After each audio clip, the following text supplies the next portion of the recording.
seguimos con nuestra serie de verano acerca del fruto del Espíritu. Pero me gustaría saber o preguntarle, ojalá quisiera que pudiéramos tener en algún momento una retroalimentación de cómo usted ha llevado esta serie. Los apuntes, las consultas, las dudas que ha tenido. Si ha encontrado alguna novedad de vida en esta palabra del Señor, o si ha sido sorprendido por el Espíritu Santo mediante esta serie que se ha establecido en el capítulo 5 de la epístola del apóstol Pablo a los Gálatas. Y principalmente nos hemos centrado en los versículos 22 al 25. Así que, siguiendo en esta línea, les invito a abrir sus Biblias para darle lectura y mantenerla abierta para el desarrollo de este sermón.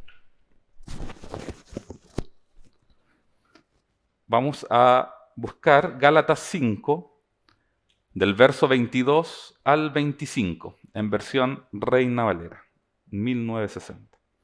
Gálatas 5, 22 al 25. A lo mejor algunos ya se lo están memorizando, sobre todo los dos primeros versículos, 22 y 23.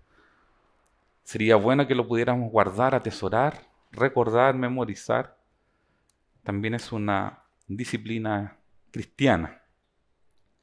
Ok, daremos lectura y le invito a que lo hagamos todos juntos a la cuenta de 3.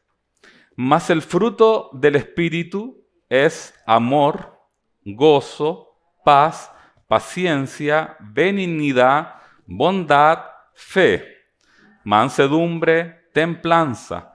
Contra tales cosas no hay ley.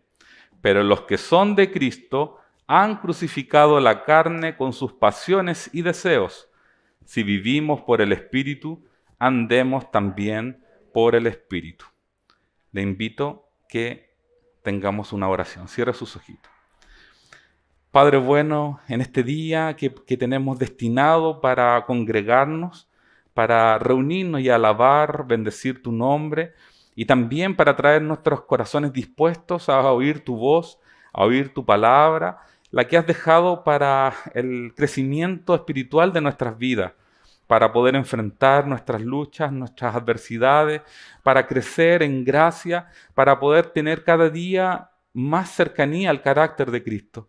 Te damos gracias por tu palabra, porque podemos reunirnos libremente y podemos compartirla y podemos abrirla y podemos tenerla a disposición de nosotros.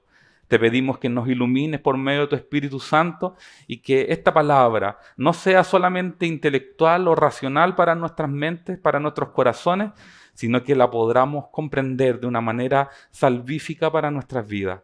Te pedimos, Señor, que nos bendigas, que nos guardes, que tengamos este oído de discípulo y tú que eres nuestro Maestro, te agradecemos en este día. Bendícenos por tu palabra. En Cristo Jesús. Amén. En esta carta de apóstol Pablo a los Gálatas, tiene mucha relación también con el libro de Romanos.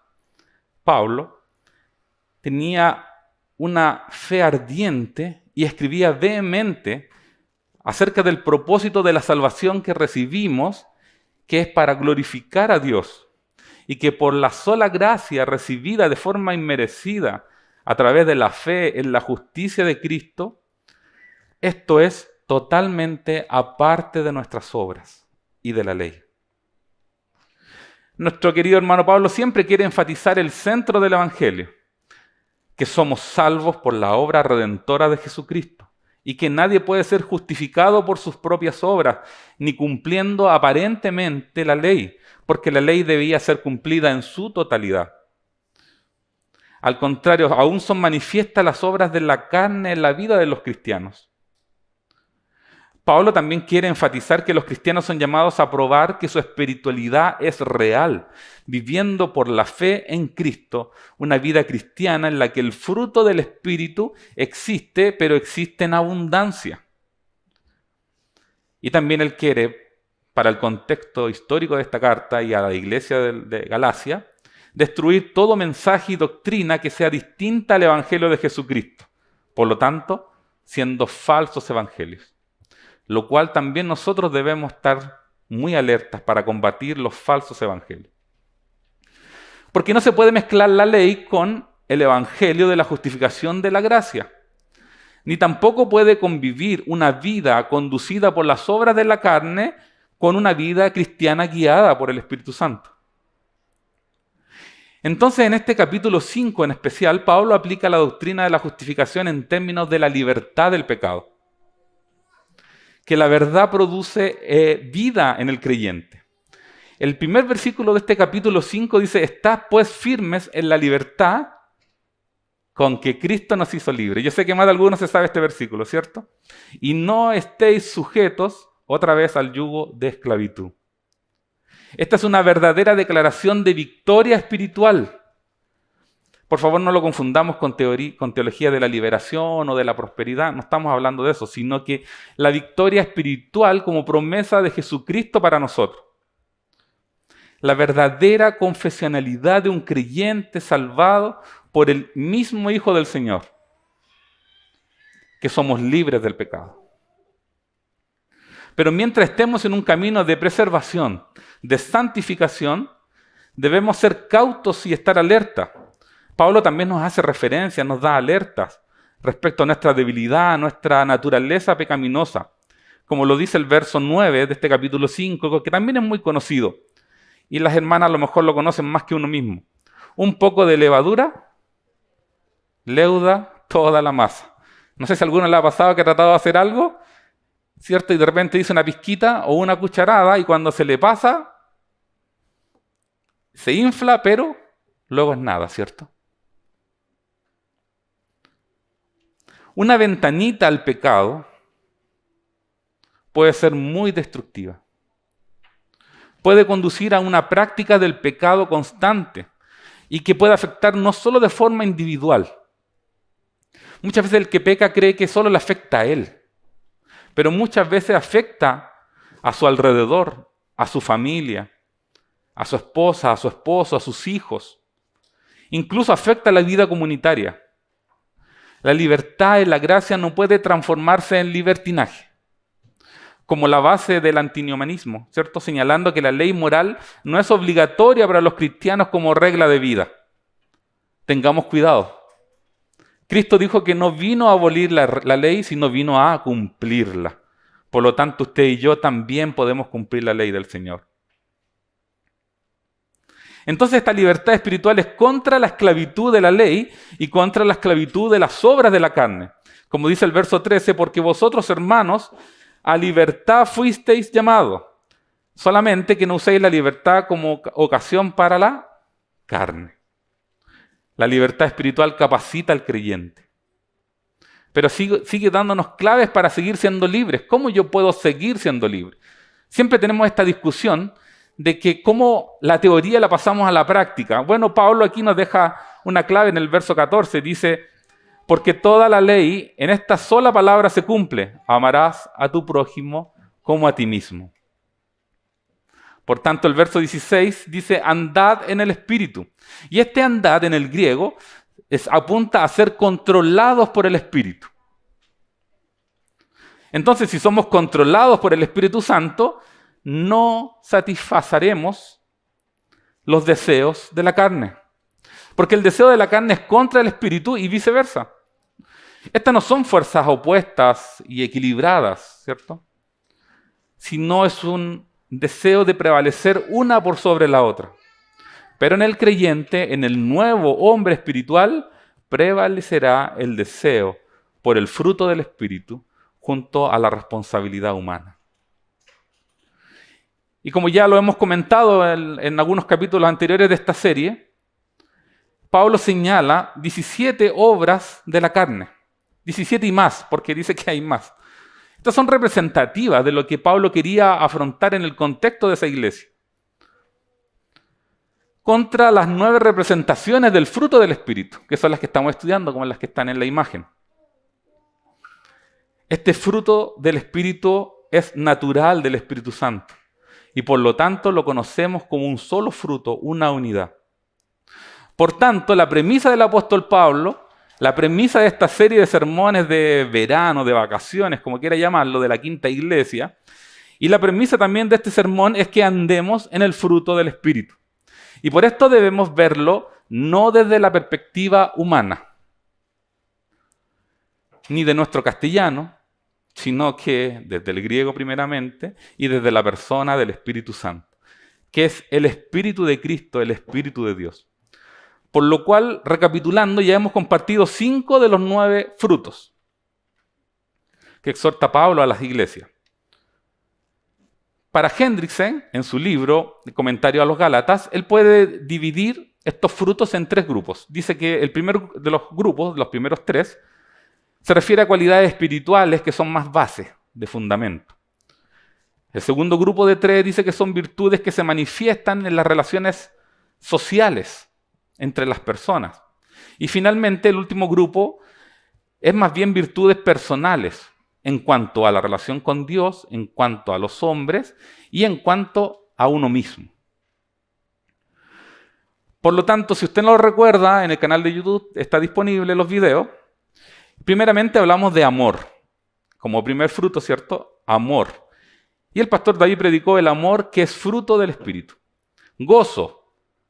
El presbítero Ismael predicó viviendo el verdadero gozo. Paz. El pastor le puso como lema al sermón, ¿de qué paz me hablas? Paciencia es ese raro fruto del Espíritu, también predicado por el pastor David, y benignidad, benignos en un mundo maligno. Por lo tanto, el sermón de hoy corresponde al fruto de la bondad. Y yo le he puesto por título, ¿cuánta bondad necesitamos hoy? Y por lo tanto desarrollaremos este sermón en 3 aspectos o en 3 preguntas. ¿De dónde proviene y qué es esta virtud? ¿Cómo se identifica con nosotros esta virtud? Y finalmente, ¿cómo y dónde podemos practicar esta virtud? Por lo tanto, comencemos de dónde proviene y qué es esta virtud. El verso 22, si lo resumimos para el contexto de este sermón, diría así: mas el fruto del Espíritu es bondad. Y en el verso 23, contra tales cosas no hay ley. Por lo tanto, este fruto proviene del Espíritu. Cuando se refiere al Espíritu, y aquí en la palabra dice Espíritu con E mayúscula, se está refiriendo al Espíritu Santo. No a lo que pudiésemos llamar nosotros Espíritu interior, sino que es el Espíritu Santo. Es la tercera persona de la Trinidad. Es Dios mismo. Y su obra está en los creyentes. Este Espíritu Santo proviene de Cristo, que es la expresión máxima en todo ámbito. Y podemos encontrar estas virtudes, estas 9 virtudes que estamos estudiando, en la vida terrenal y en el ministerio mesiánico de Jesucristo. Ahora, ¿qué es la bondad? Se define la bondad desde la perspectiva humana, y que a lo mejor usted también, como yo, quisimos ver este fruto de la bondad desde nuestra perspectiva humana. Dice cualidad de lo bueno, la bondad natural del clima, por ejemplo. Otra acepción dice inclinación a hacer el bien, comportamiento virtuoso, referido a la bondad del ser humano. Cuando hablamos del fruto de la bondad, lo relacionamos al ser bueno, ¿cierto? Al ser bondadoso. Bueno, quiero citar al pastor David Vilche, de la Quinta Iglesia, que en su sermón del domingo anterior, del día 30 de enero del 2022, dijo así: si usted sigue la línea, ¿cierto?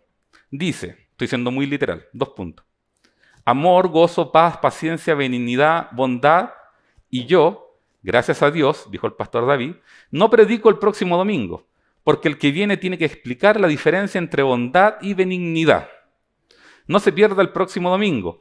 Parecen sinónimos ser benigno y ser bueno.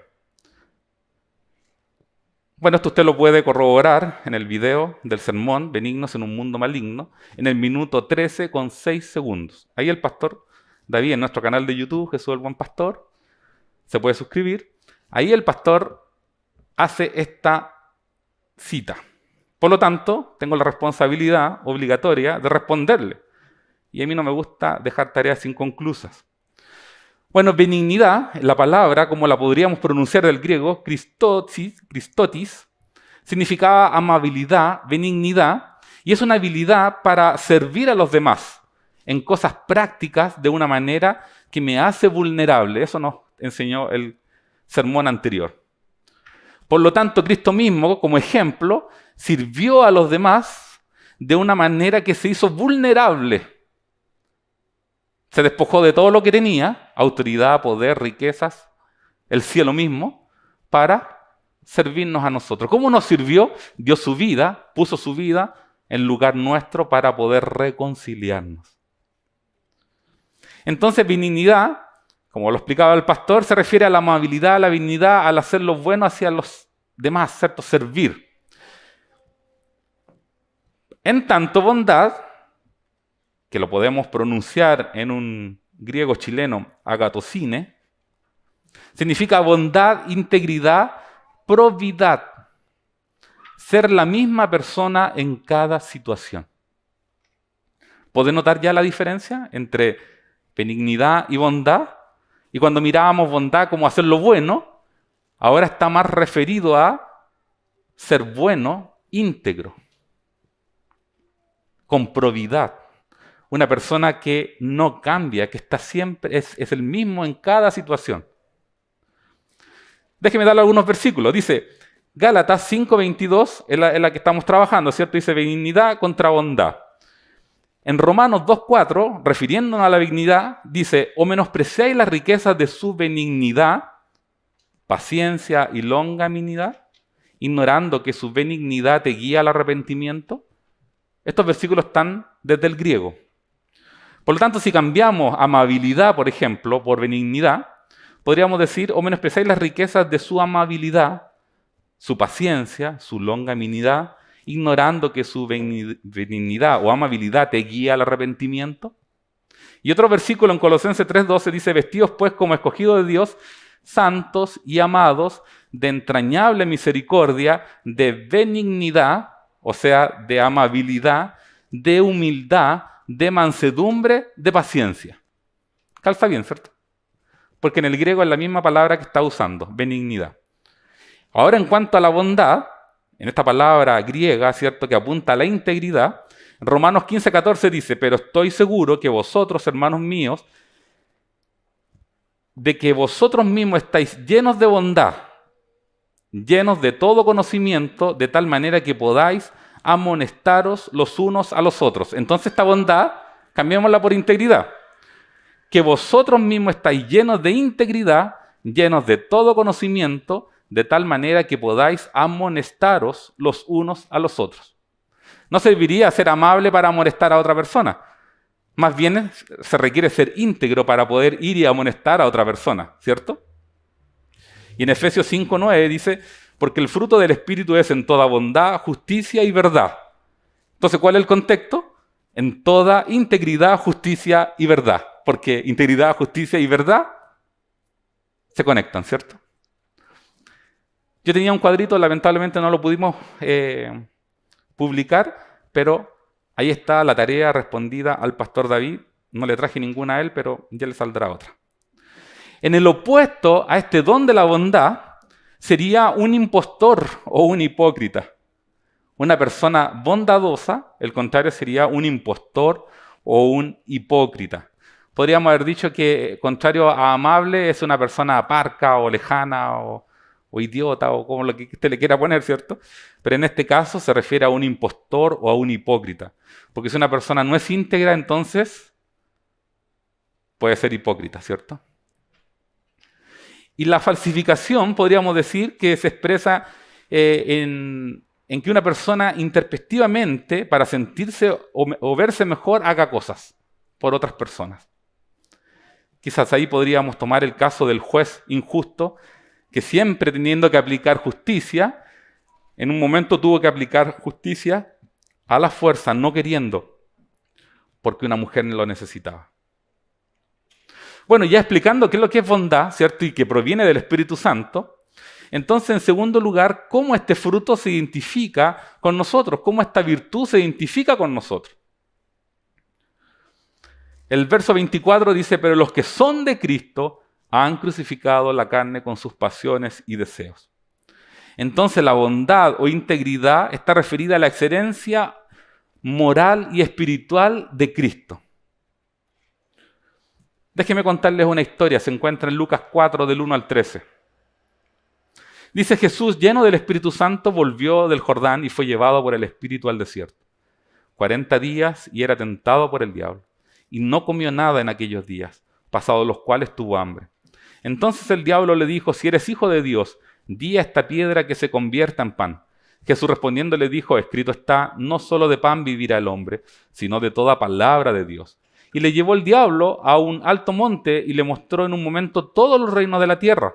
Y le dijo el diablo: a ti te daré toda esta potestad y la gloria de ellos, porque a mí me ha sido entregada y a quien quiera la doy. Si tú postrado me adoraras, todos serán tuyos. Respondiendo Jesús, le dijo: vete de mí, Satanás, porque escrito está, al Señor tu Dios adorarás y a Él solo servirás. Y le llevó a Jerusalén. Y le puso sobre el pináculo del templo y le dijo: si eres hijo de Dios, échate de aquí abajo, porque escrito está, a sus ángeles mandará acerca de ti que te guarden, y en las manos te sostendrán para que no tropieces con tu pie en piedra. Respondiendo Jesús le dijo: dicho está, no tentarás al Señor tu Dios. Y cuando el diablo hubo acabado toda tentación, se apartó de él por un tiempo. Jesús fue 100% hombre y 100% Dios a la vez. Y fue tentado en todo como nosotros, pero nunca pecó. Esa es la definición de integridad. Nunca varió. Pudiendo, las tentaciones del diablo no fueron tentaciones al azar, fueron directamente a Jesucristo. No piense que el diablo va a venir a tentarlo, o su propia carne, o el mundo, ¿cierto? Nuestro enemigo, se va a acercar a usted de algo que a usted no le esté apretando el zapato. Siempre va a identificar aquellas cosas que son debilidades nuestras. Hacia allá va a apuntar. ¿Tenía hambre el Señor? Sí. ¿Podía cambiar las piedras en pan? Sí.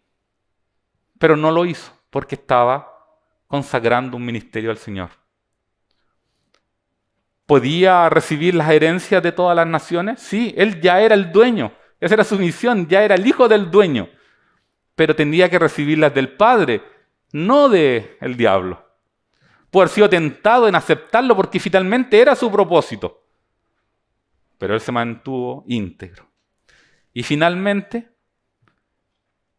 cuando lo quiso enfrentar a la adoración y también al ser rescatado por los ángeles, que aquellos que le servían, el Señor no hizo más que volver a rechazarlo.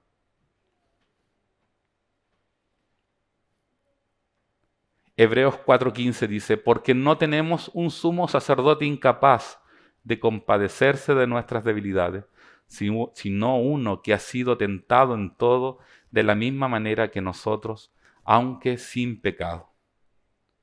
Como cristianos, como discípulos, hemos crucificado la carne y sus pasiones juntamente con el Señor en su muerte y su resurrección. Somos nuevas criaturas y podemos ser considerados sin manchas delante de Dios. El joven rico no pudo mantener su integridad. Le llamó bueno al maestro.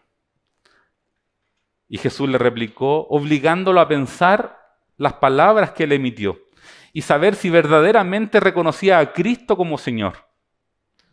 El verdadero concepto de bondad, porque si bien este joven guardó los mandamientos que el Señor le consulta, que le pregunta, le faltaba el primero y el más importante: amar al Señor su Dios con todo el corazón, toda el alma y toda la mente.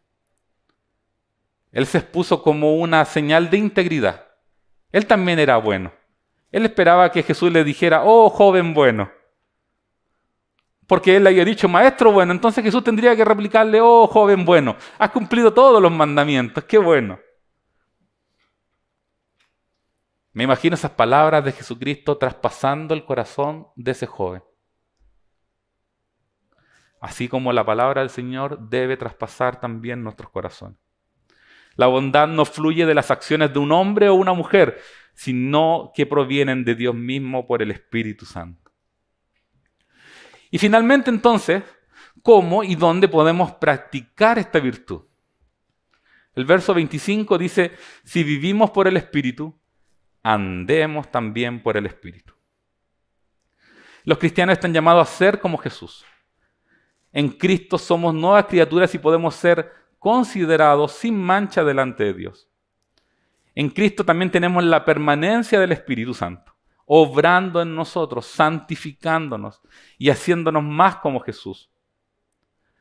Pero también debemos esforzarnos, como dice el libro de Filipenses. Ocupaos en vuestra salvación con temor y temblor. Porque Dios es el que en vosotros produce así el querer como el hacer por su buena voluntad. Filipenses 2, versos 12 y 13.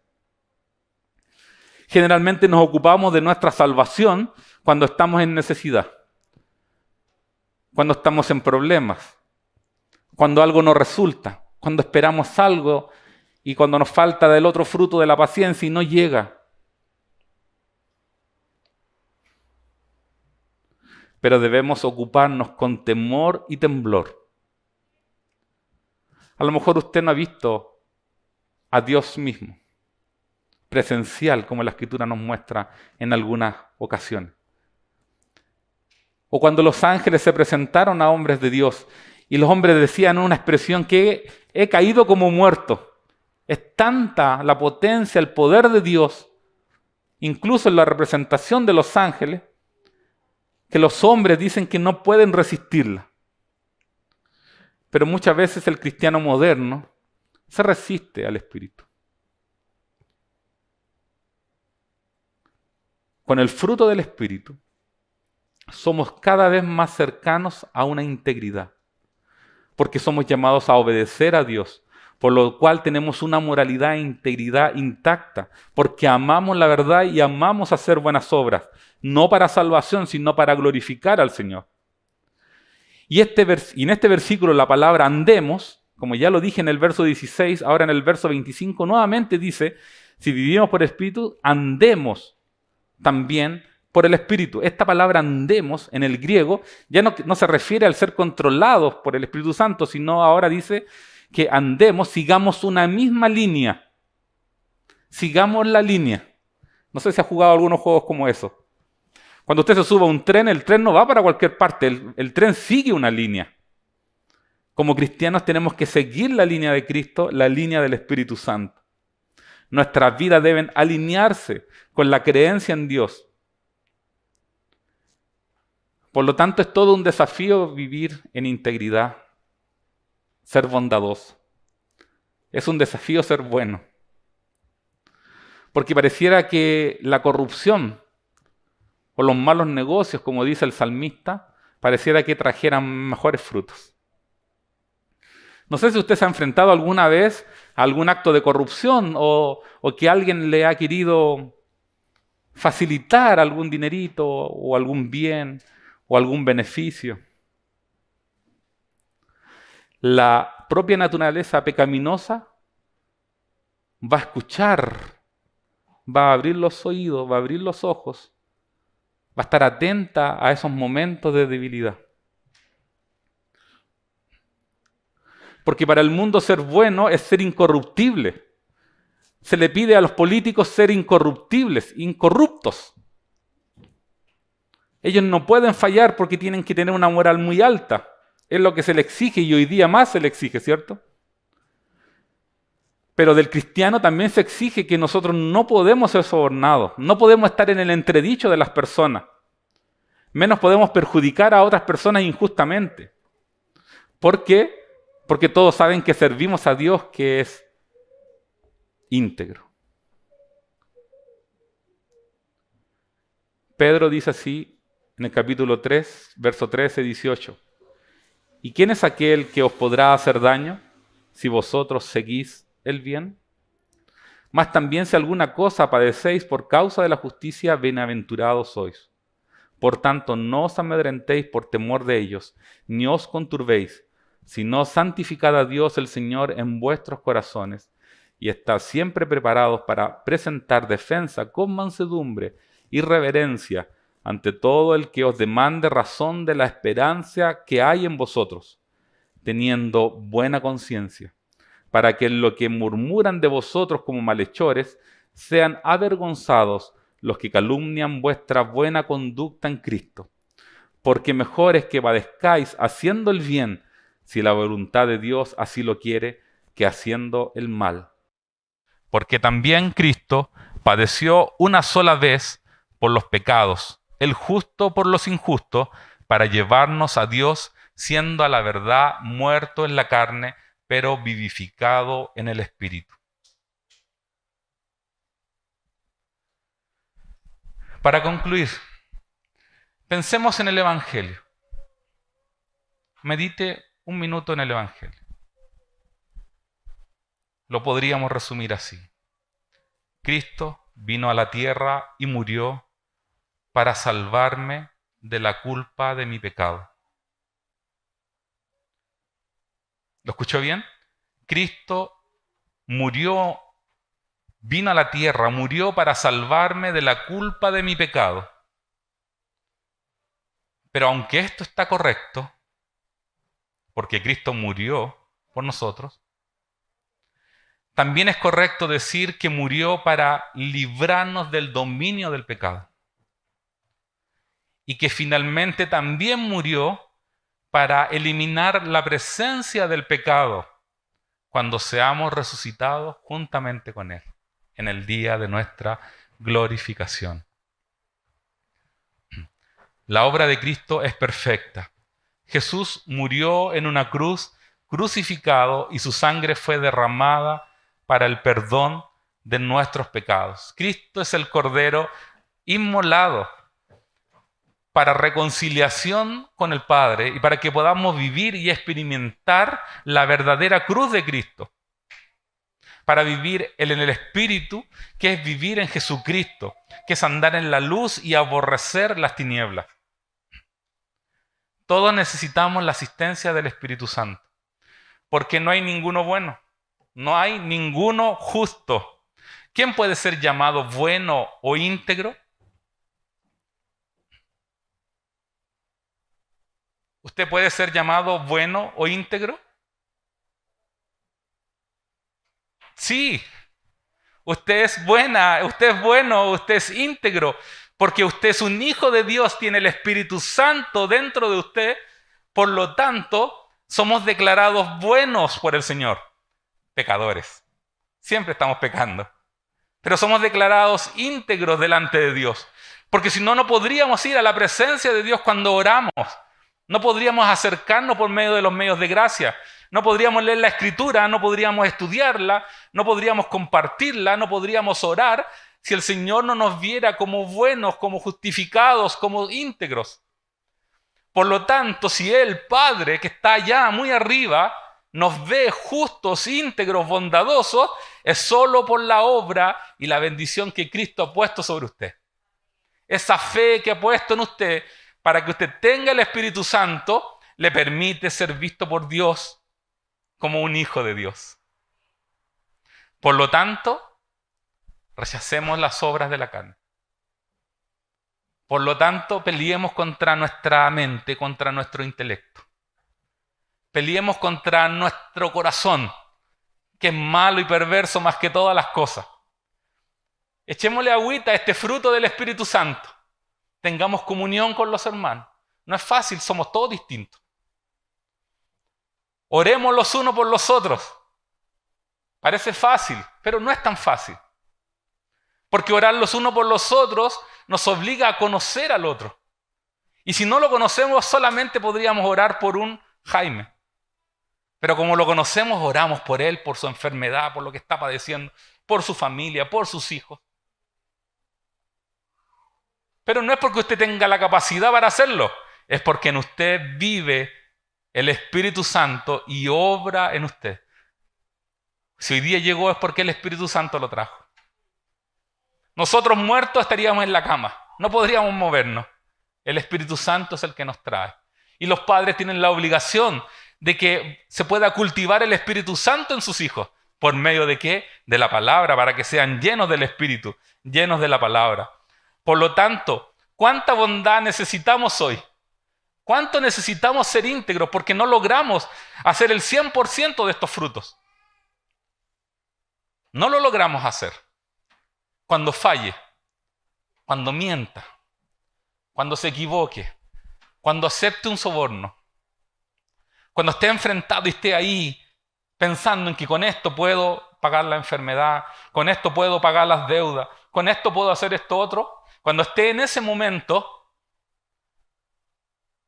acuda a Cristo. Y si falló, acuda a Cristo. Pero no permita que sea constante en su vida las obras de la carne.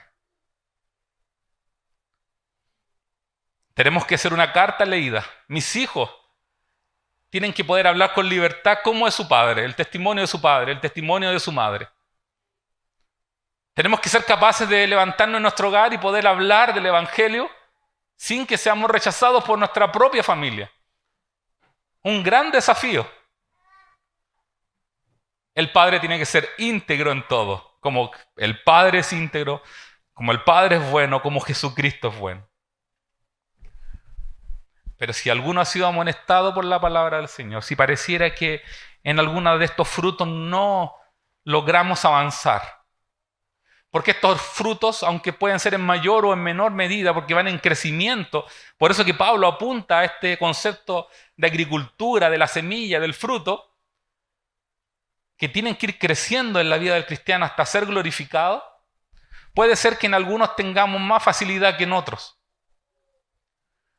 Pero todos son una unidad en el Espíritu Santo. Si estás en constante obras de la carne, entonces necesitas arrepentirte y confesarte delante de Jesucristo, que todo lo sabe. Porque no podrás por las propias fuerzas, no podremos por nuestras propias fuerzas vencer las obras de la carne. No podemos. Es más, la Escritura nos llama a pedir ayuda para poder combatir las obras de la carne. Por eso que el Señor no creó un hombre solo, no creó una mujer para que viva sola, sino los creó para que se juntaran y tuvieran un contrato, un apoyo en todo sentido, y a la vez formó las familias para que los hijos, para que los hermanos, para que los tíos, para que los abuelos puedan en comunión llevar la necesidad de nuestras debilidades.